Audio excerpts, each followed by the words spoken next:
Yeah, looking forward to moving into the new year. It's a performance centre that's been built off a lot of hard work from a lot of people, and I think it's important that the players understand that this facility is going to take us to the most elite level in rugby league, but it's also being grateful that we have an opportunity to train in a facility like that as well.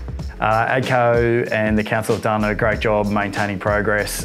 Those of you that have driven past the centre of Bunurong Road will see it coming to life. The roof is on, the basketball courts and the gymnastics centre, which are part of the council's own part of the centre, is starting to look really good. And then our centre is now being really built on, and the furniture and the fittings and everything's going inside of it. The biggest benefit's having elite level facilities in recovery, the ability to do our mat and core sessions in the gym, state-of-the-art gym that's second to none. You know, everybody loves turning up to a nice new place, you know, and having facilities, and there'll be no excuses. We'll have the best of the best. The Community and High Performance Centre at Heffron Park is a huge opportunity for our community, particularly the work of South Cares in growing their capacity.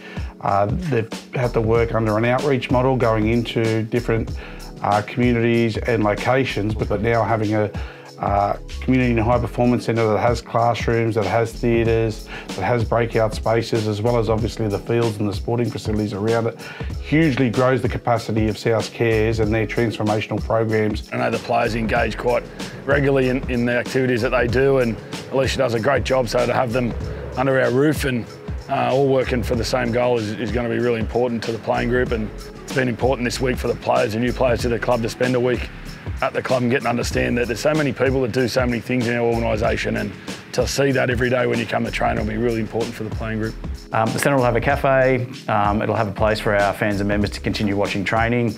Importantly, we won't be leaving Redfern, so our pre-season will be based at Redfern, and we'll still have access to Redfern throughout the 2023 season and beyond. Yeah, I think it's important that we still come back to Redfern a bit and spend some time in Redfern training, and making sure that the people at Redfern get to see the boys around the place. But I think it's a real community hub. I know it's been built with that that intent. You know, have the coffee shop on site that's open to the public, the basketball and the gymnasium and all those type of things. It'll be a real community feel about it, and I'm sure we get a lot of numbers watching us train. And again, we're a community club, and that's what we're about, and that'll only grow, I suspect.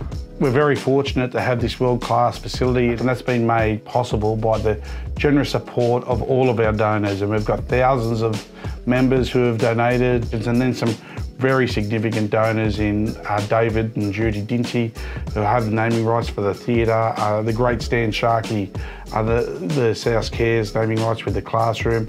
But I'd just like to say on behalf of everybody at the Rabbitohs, thank you to everybody who's donated and made this possible for the Rabbitohs, and most importantly, made this possible for future generations of Rabbitohs supporters and players. Thank you for your support.